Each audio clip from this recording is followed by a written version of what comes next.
Graça e paz, meu irmão, graça e paz, minha irmã. Seja muito bem-vindo a essa escola bíblica. Como combinado, eu quero repassar para vocês o estudo da palavra de Deus sobre as temáticas que ficaram faltando nós tratarmos na nossa escola bíblica que acontece aos domingos, a escola bíblica dominical. Então, hoje, eu quero conversar com vocês sobre o governo teocrático e congregacional. O governo teocrático e congregacional é o tema que nós iremos tratar nesta manhã. E você pode muito bem ouvir quantas vezes quiser para melhor aprendizado, até porque o objetivo desse registro de aula, sempre que você quiser e puder tirar suas dúvidas, fique à vontade. O versículo básico é o seguinte, está lá em Efésios capítulo 1, versículo 22 e 23, que diz: Deus sujeitou a Cristo todas as coisas e sobre todas as coisas o constituiu como cabeça da igreja, pois a igreja é o corpo de Cristo, a plenitude daquele que cumpre tudo em todos. Vamos então orar, vamos falar com Deus através da oração. Soberano Deus, Pai de bondade, nós nos encontramos na Tua presença, felizes, ó Deus, em poder estudar as Sagradas Escrituras. Fala conosco através desse ensino, através desse estudo, que Teu Espírito Santo nos conduza, que Teu Espírito Santo fale a cada coração e que tudo que for dito, ó Deus, ajuda-nos a nos tornar igrejas melhores, irmãos melhores, que exaltem e glorifiquem o Teu santo nome. É o que nós te pedimos em nome de Jesus. Amém, Senhor, e amém. Vejamos aqui a nossa palavra introdutória para o estudo de hoje. A introdução diz: a forma bíblica de governo na igreja é o governo teocrático congregacional, tendo a Cristo como o único Senhor e cabeça de seu corpo, que é a igreja. Toda atividade realizada nela deve ser exercida no nome de Jesus, pelos membros do corpo que tem o Espírito Santo, os quais ele dotou de dons e ministérios, tanto nas igrejas militantes locais, quanto na obra missionária extra-local. Ele já começa dizendo que, à luz da palavra de Deus, até com base no texto que lemos em Efésios, o que se aproxima da maneira bíblica de governo, de administrar a casa de Deus, é o governo teocrático congregacional. Daqui a pouco a gente vai desmiuçá-lo propriamente dito, os pontos, a aplicação prática acerca dessa forma de governo teocrático congregacional. Vejamos aí o nosso primeiro ponto, forma de governo eclesiásticos, que é o que a gente vai tratar aqui como nosso primeiro ponto. Há pelo menos 3 formas de governo eclesiástico, fruto de traduções, concepções e interpretações ao longo da história da igreja. O primeiro é o monárquico. Monárquico, o próprio nome já está dizendo, é o governo de uma só pessoa, que centraliza toda a autoridade sobre uma igreja, quer numa localidade, quer numa região, país ou mesmo no plano internacional. O grau de autoridade da liderança na igreja é confundido com o título do ofício ministerial recebido, ocorrendo uma forte hierarquia clerical centralizada. De uma forma geral, quando se pensa nessa igreja, a primeira imagem que se vê é de uma pessoa ou de um líder maior. Os membros da igreja não exercem livremente os dons e ministérios dados por Deus, mas suas participações são monitoradas e se tornam muitas vezes apenas espectadores ouvintes, ao invés de instrumentos nas mãos de Deus, pelas quais Deus abençoaria toda a igreja. É a primeira forma de governo, uma das mais conhecidas, e é a primeira que está sendo citada no estudo de hoje, esse estilo monárquico. Há denominações que, quando você diz o nome da denominação, às vezes você nem diz o nome da denominação, você só diz o nome do líder dela, do fundador dela. Aí você já lembra de qual denominação se fala. Ele está dizendo que o ponto negativo dessa forma de governo é a concentração. E tem mais, não é uma concentração regional, não é uma concentração local, é uma concentração nacional, por que não dizer mundial. E isso é preocupante. É preocupante qualquer igreja que se diz cristã, que se tem a palavra de Deus como o seu norte, nós não vamos encontrar essa forma de governo sendo orientado pelas escrituras, monárquico, uma só pessoa que dita todas as regras, que manda, faz e acontece. Os primeiros exemplos de governo das escrituras do Novo Testamento, lembramos em Atos capítulo 15, há uma liderança dos apóstolos. Ora, o colegiado de apóstolos são 12. Não há um líder sobre esses apóstolos, no sentido de um mandar e todos ficarem calados. Há uma liderança, sem dúvida, por parte de Tiago, por parte de Pedro, mas até esses eram submissos a todos eles. Era um governo compartilhado. Quer dizer, olhando para as escrituras, nós já vemos que não há um apóstolo que manda e os demais obedecem. Não há uma liderança concentrada, mas uma liderança compartilhada. Isso já no início da igreja. O segundo exemplo é o oligárquico. É o governo de uma minoria, por meio do qual alguns oficiais da igreja querem tudo, ou quase tudo, nela. A semelhança do sistema monárquico, o grau de autoridade da liderança é confundido com o título oficial ministerial recebido, ocorrendo também uma hierarquia clerical centralizada. De uma forma geral, quando se pensa nessa igreja, a primeira imagem que vem à nossa mente é de um grupo ministerial atuante, com o qual a igreja é confundida e se identifica. Entretanto, os membros da igreja é permitido o exercício de alguns dons e ministérios de acordo com critérios e conveniências da própria liderança. A liderança não permitirá ser questionada ou perder o seu poder de controle sobre a igreja. A diferença desse primeiro e o segundo, se o primeiro é monárquico, o segundo é oligárquico, a diferença é que se um líder, o monárquico, ninguém o tira de lá, é ele que dita as regras, é ele que levanta e coloca pastores a nível nacional, regional. Não é um modelo bíblico, o segundo também não é. O segundo é uma concentração de liderança onde ninguém pode tocá-los. Quer dizer, quão maléfico isso é para a igreja. Quem irá disciplinar essas lideranças? Quem irá votar para que eles fiquem ou que eles saiam? Qual é a voz que a igreja tem diante dessa liderança? A resposta é nenhuma. Esse tipo de concentração oligárquico, ele se emprega, ele faz com que todos sejam dependentes desse grupo de líderes, a tal ponto, como ele vai dizer, eles usam alguns, eles escolhem alguns dentre o rebanho para que exerçam algum ministério, para que cantem, para que preguem, mas o monitoramento é de um grupo seleto. Quer dizer, isso é danoso para a casa de Deus, sem dúvida. Não deve haver liderança intocável, seja ela qual for, até porque isso só tende a prejudicar o bom andamento da casa de Deus. Quem pode punir um pastor concentrado? Quem pode tirar uma liderança pecaminosa se tudo se concentra neles?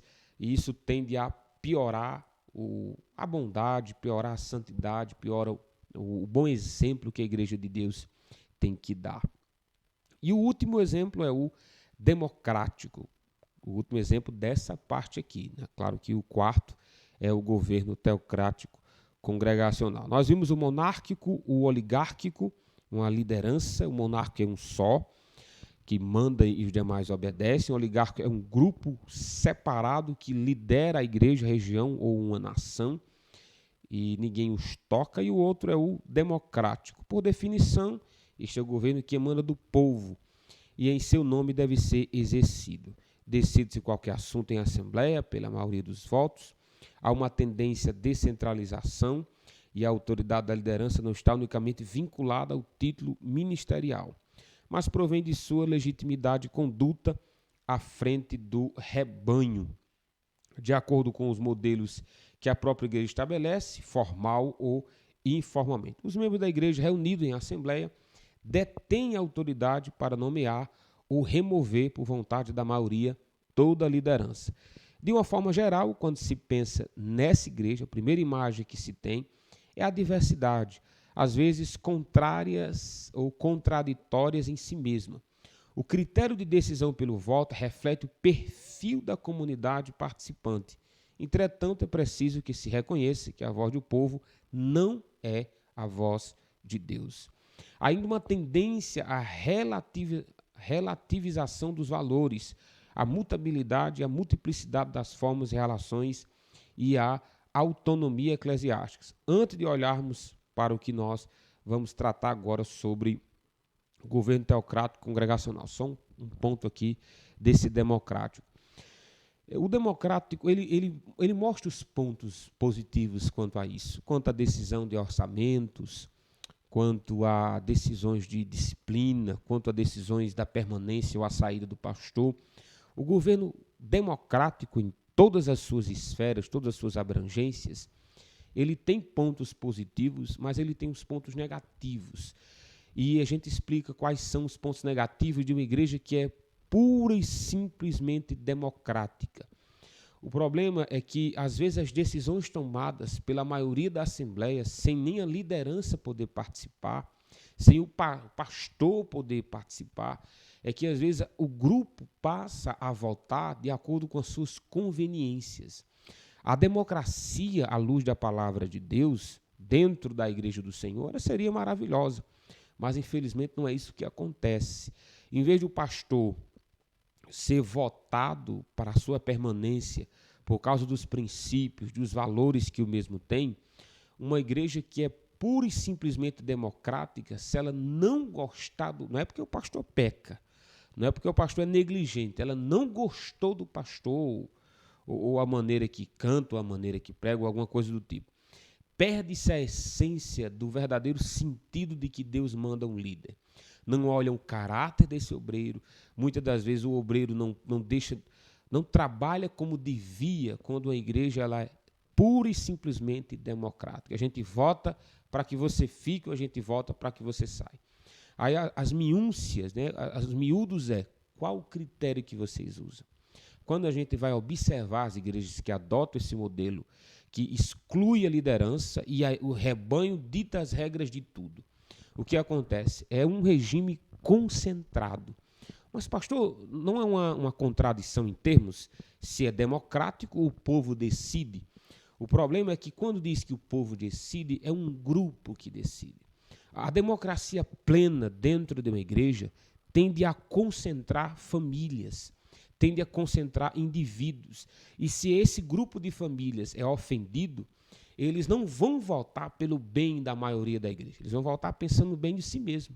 Então, a igreja que decide, a igreja que detém, a igreja que adota, essa é a palavra, que adota esse modelo democrático para tudo, só o rebanho que decide, o pastor nem participar disso pode ter certeza que terá prejuízos sérios quanto à disciplina. Eu já vi igrejas que adotam esse sistema de disciplinar, o rebanho inteiro tem que participar da disciplina, quando o próprio rebanho disse que não precisava não. E quando o pastor foi opinar sobre tal, ele nem podia opinar. Por quê? Porque esse indivíduo que tinha pecado era de uma família grande que havia naquela igreja.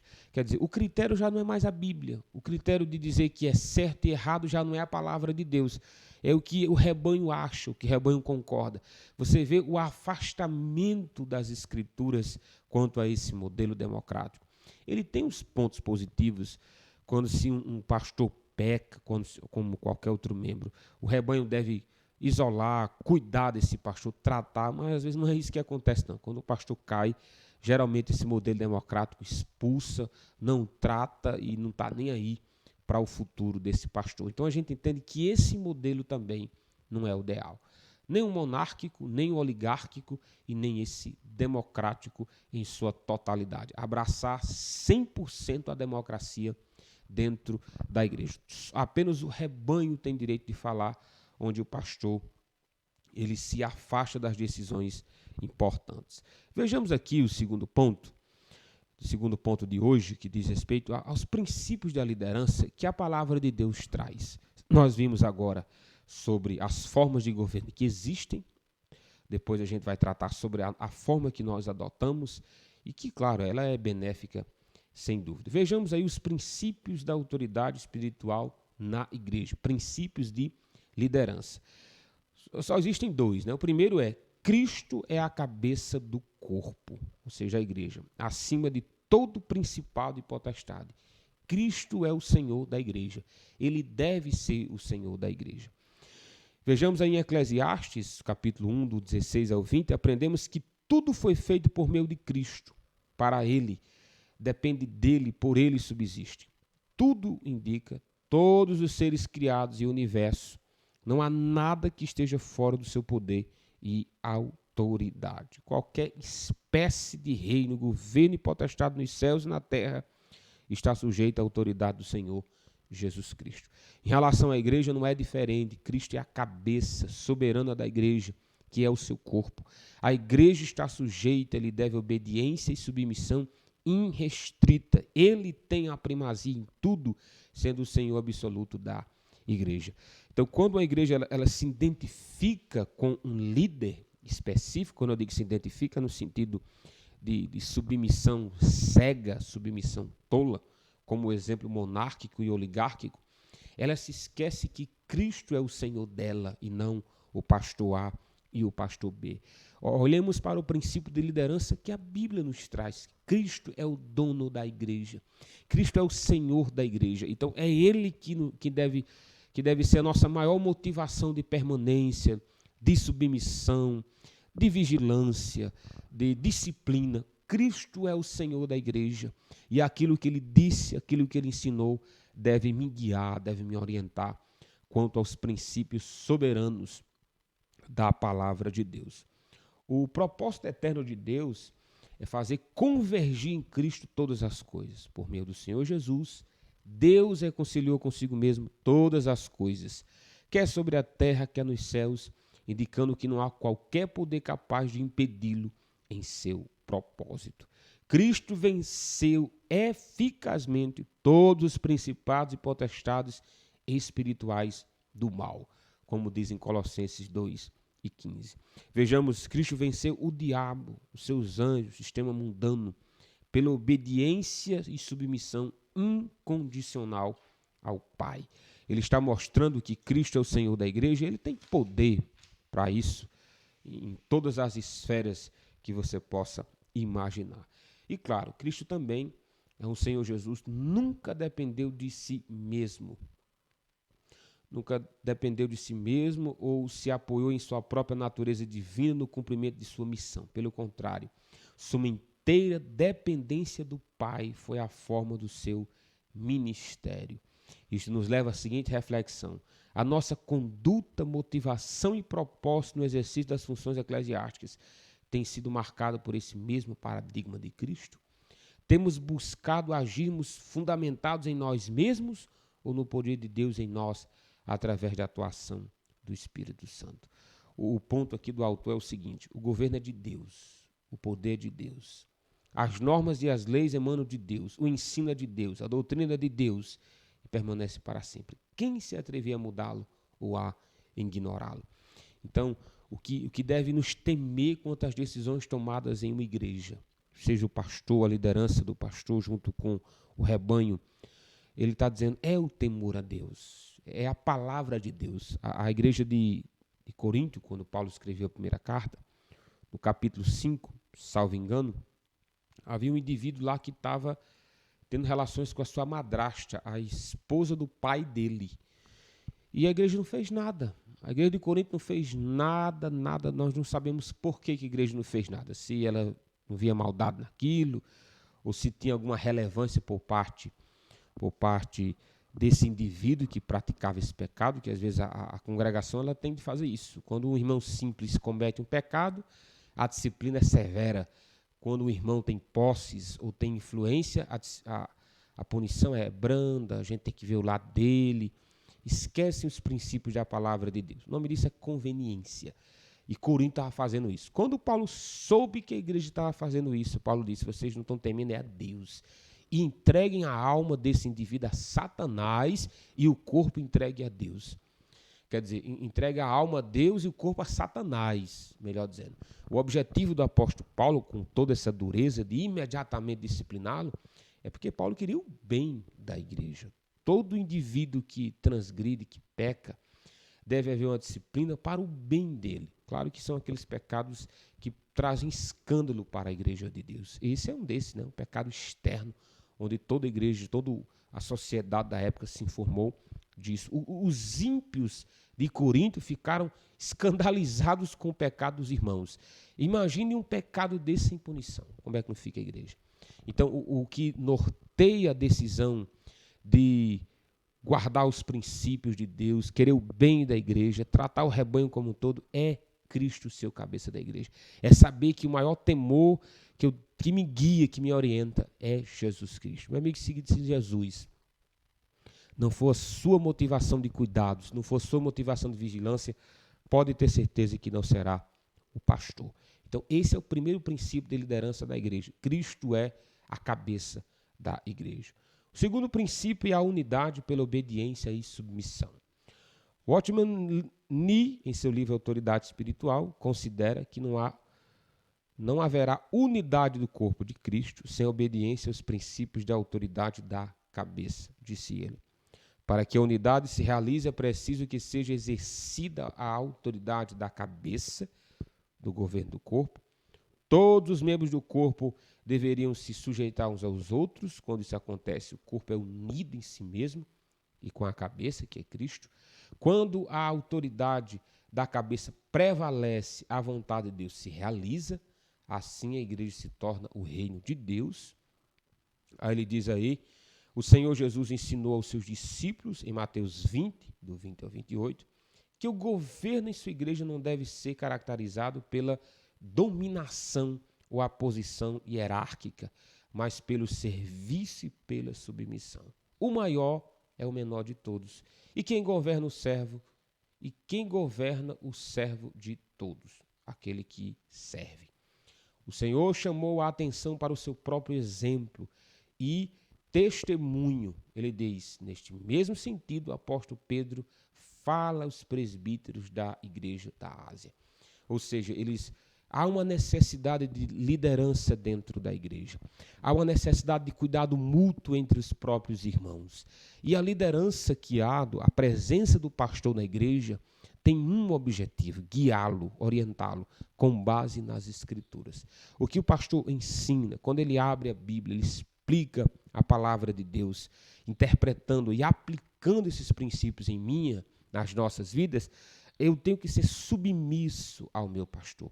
A submissão não diz respeito ao indivíduo que ele é, mas ao ministério que Deus o deu. O pastor está na liderança de uma igreja para cuidar da minha alma, como diz no livro de Hebreus, capítulo 3. Ele zela pela minha alma, porque dela ele há de prestar contas.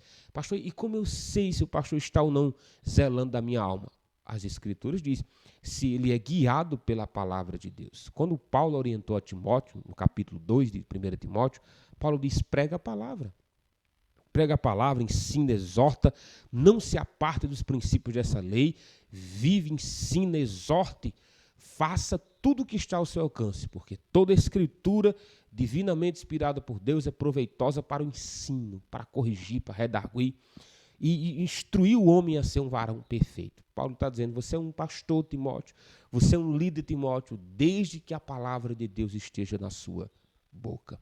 Quando uma ovelha não entende que a submissão ao pastor não diz respeito a ele mandar e você fazer, mas diz respeito ao que a palavra de Deus diz através da boca do pastor. É quando ele prega as Escrituras, quando ele vem com a palavra de Deus, seja aquela que me encoraje, seja aquela que me exorte. Se é da palavra de Deus, tem que haver submissão. Irmãos, onde não há submissão, não há presença de Deus. Não se engane. Ovelha rebelde, ovelha que não é submissa ao pastor, pouco importa a opinião do pastor, não conversa com o seu pastor, não se aconselha com o seu pastor, pode ter certeza que essa família está fadada ao fracasso. E a igreja também está fadada ao fracasso, porque está quebrando o princípio. Se Cristo disse que ele é a cabeça da igreja, e ele instituiu pastores para cuidar desses rebanhos que o representem na terra, quem somos nós para dizer que Jesus Cristo está errado ou enganado? Então, há esses dois princípios aqui. O primeiro princípio, Cristo é a cabeça da igreja. Segundo princípio, a unidade se mantém pela obediência e a submissão. De acordo com a obediência à palavra de Deus, o cuidado que eu tenho de uns para com os outros e a submissão que eu tenho ao meu pastor com base na palavra de Deus, o reino de Deus chega na terra. Essa igreja tende a ser abençoada e todos aqueles que fazem parte dela. E agora vamos ao nosso governo teocrático congregacional propriamente dito. Como é esse modelo, né? Existe o democrático, existe o oligárquico, existe o monárquico. E que negócio, que governo é esse? Vejamos aí. O governo eclesiástico, segundo os princípios que vimos na palavra de Deus, está sujeito e ligado à cabeça que é Cristo, pela atuação de Deus Pai, Deus Filho e Deus Espírito Santo, na distribuição de dons e ministérios aos membros do corpo de Cristo. Nesse sentido, ele é um governo teocrático, pois é Deus quem governa e age soberanamente.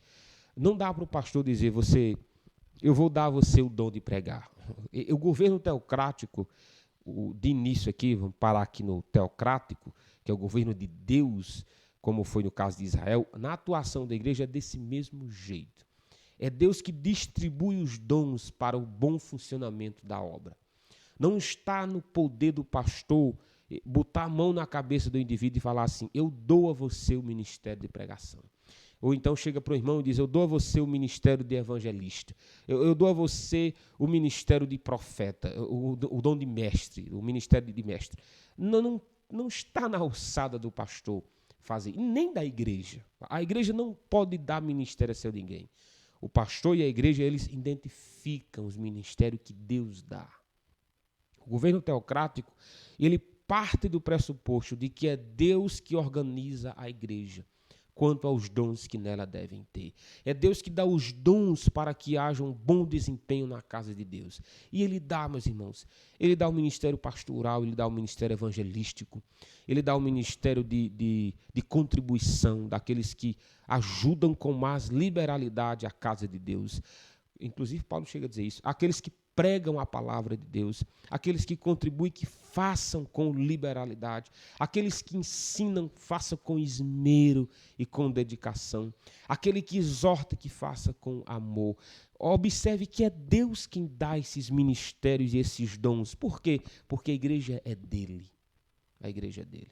A partir do momento que o pastor diz, olha, eu vou dizer quem pode e quem não pode ser evangelista, aí já não é um governo teocrático, aí já é monárquico e Deus ficou até do lado de fora em um sistema como esse. O nosso governo entende que é Deus que chama pastores, é Deus quem os vocaciona.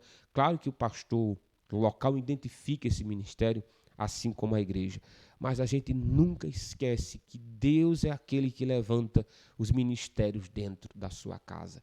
E o pastor não pode atrapalhar esses ministérios no sentido de calá-los, cesseá-los, limitá-los. O pastor sempre os conduz, sempre os orienta para que eles não venham a atrapalhar os demais ministérios que Deus também deu. Às vezes tende a um ministério querer passar do outro e atrapalhando a unidade que deve haver na igreja. Aí o pastor, com a sabedoria de Deus, ele cuida, ele trata, ele orienta de todos esses ministérios que o próprio Deus dá. Por isso que a gente diz que ele é teocrático, é Deus que governa e age soberanamente.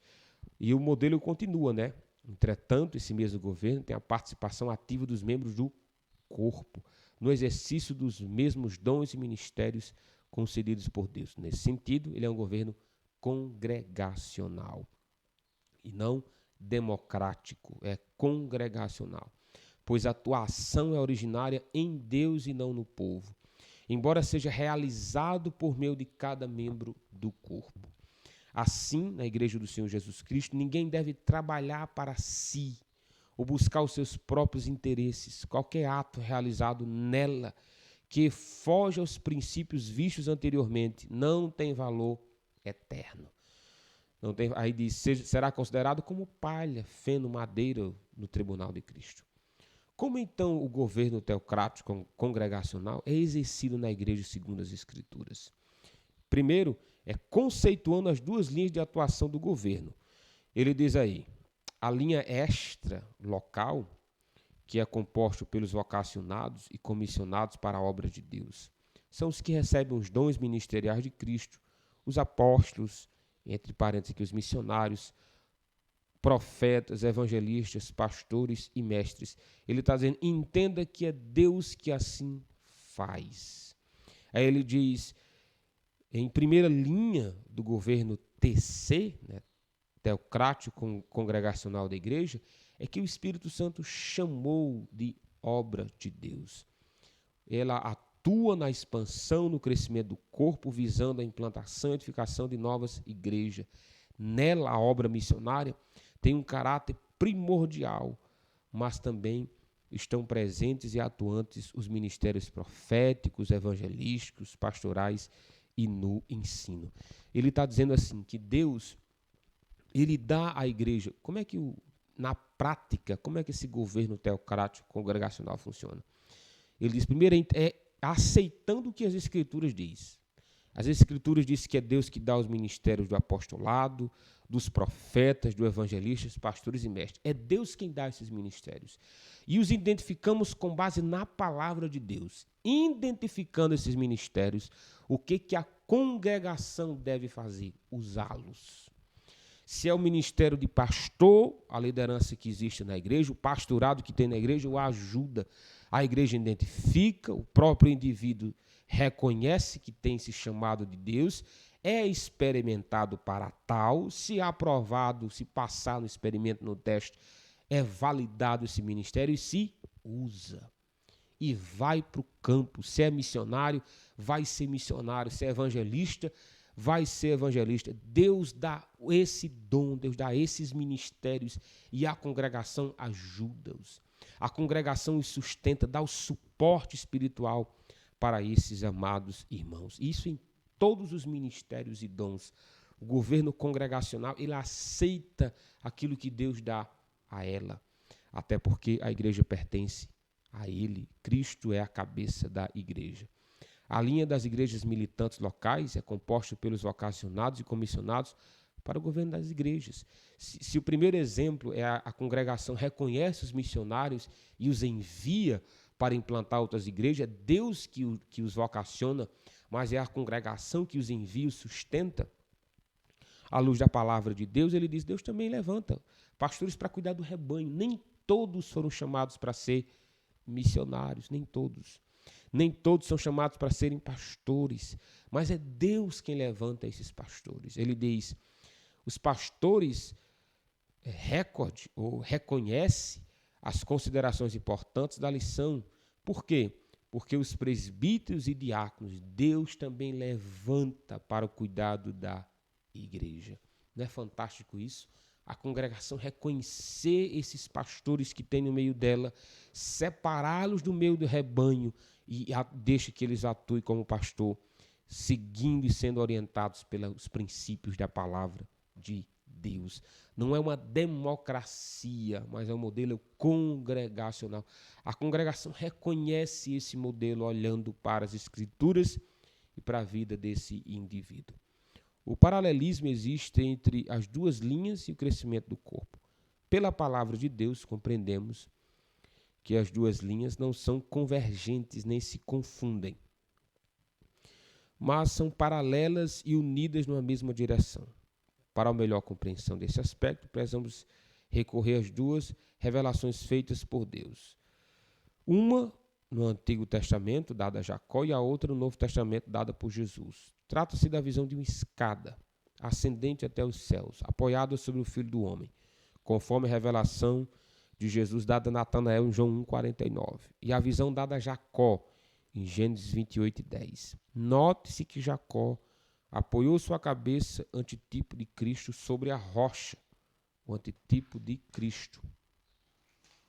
Aí ele continua dizendo, o apóstolo Paulo reafirma o mesmo princípio quando nos ensina em Efésios 2, do 20 ao 22, que a igreja está sendo edificada sobre o fundamento dos apóstolos e profetas, o qual Cristo é a cabeça principal de esquina.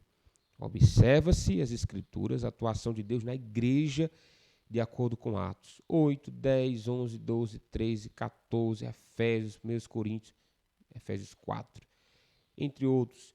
Percebe-se que o seu crescimento e expansão se dão nessas duas linhas paralelas, bem definidas, ajustadas e ligadas ao comando da igreja, que é Cristo, por meio do Espírito Santo.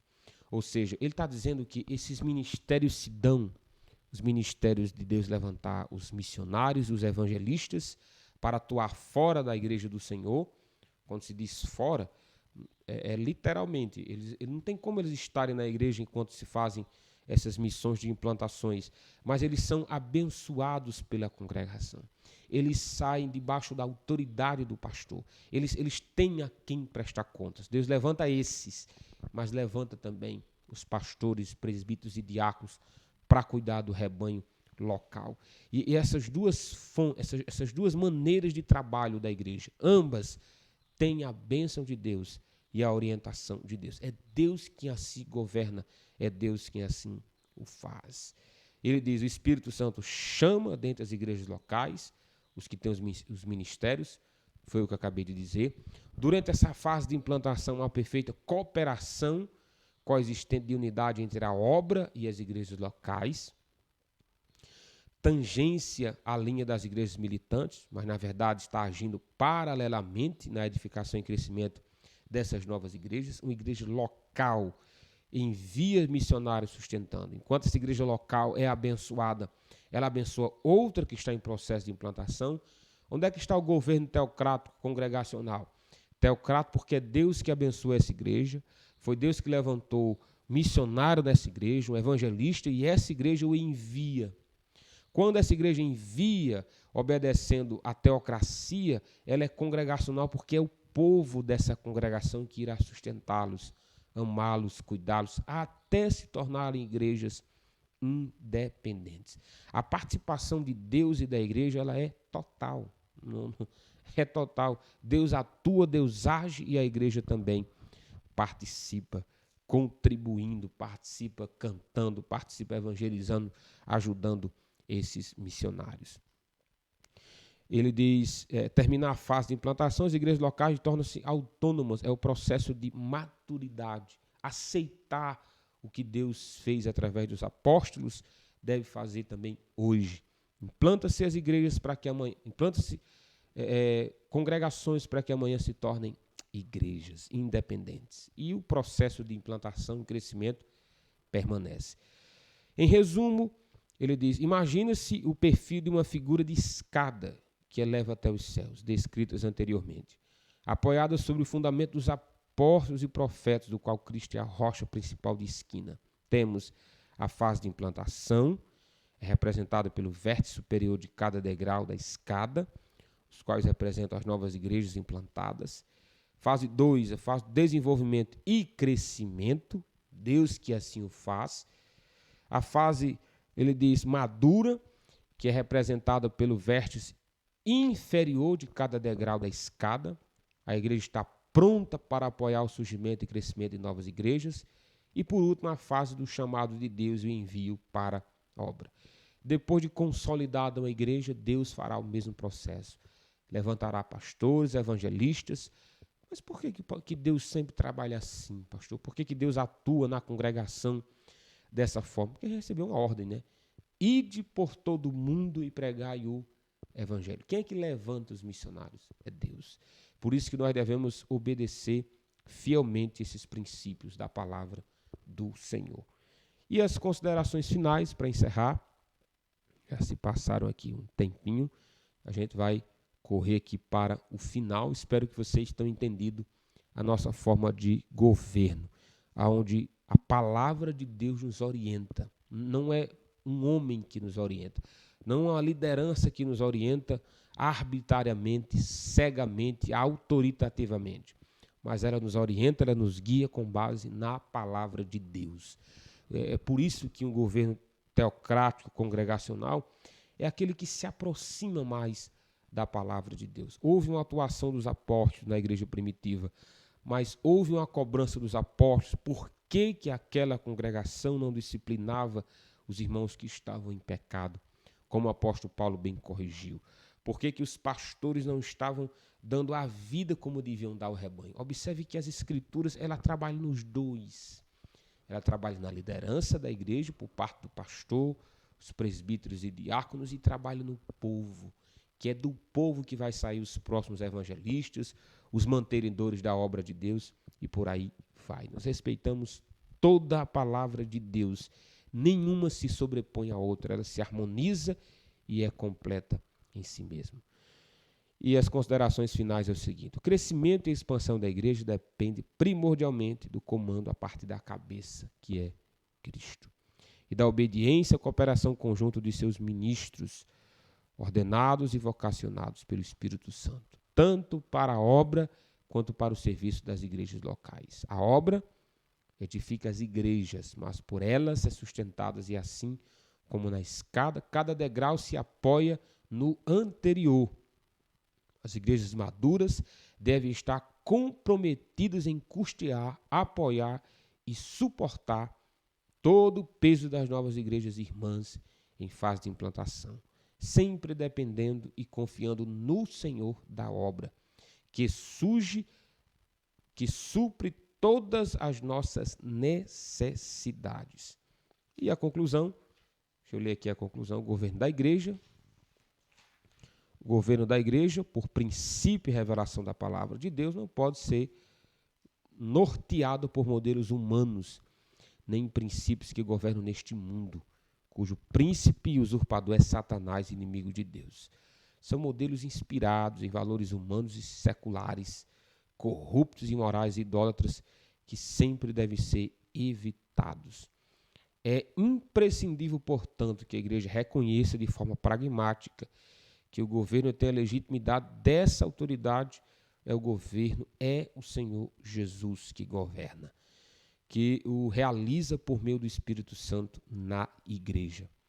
As decisões da igreja efetuadas por meio de eleição e votação são legítimas, desde que estejam de acordo com os ensinos da palavra de Deus e a sua vontade. Isso não tem nada a ver com democracia, como alguns ensinam. Observe que nesses textos houve a concordância do Espírito Santo e a consulta das Escrituras, portanto, não ferindo o princípio do governo teocrático congregacional que emana de Deus. As igrejas locais são autônomas sem interferência do governo clerical, centralizado e hierarquizado.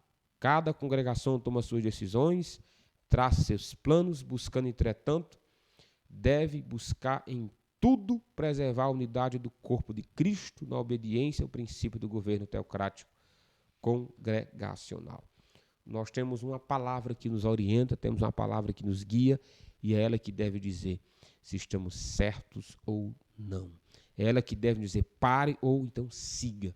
Observe que o modelo teocrático congregacional tem as Escrituras como padrão de votação, padrão de ética, padrão de moralidade, padrão de decisões, de implantações, de envio de missionários. Entender que Deus dá os dons, Deus mantém a igreja do Senhor, Ele o funda, Ele o sustenta e Ele levanta o seu povo. Muito obrigado. Se você tiver ficado até aqui, parabéns. Se tiver dúvida, só voltar ao vídeo, assistir novamente, entender as formas de governo que existem e a que a nossa denominação abraçou. Deus te abençoe. Até a próxima, se o bom Deus assim nos permitir. E tchau.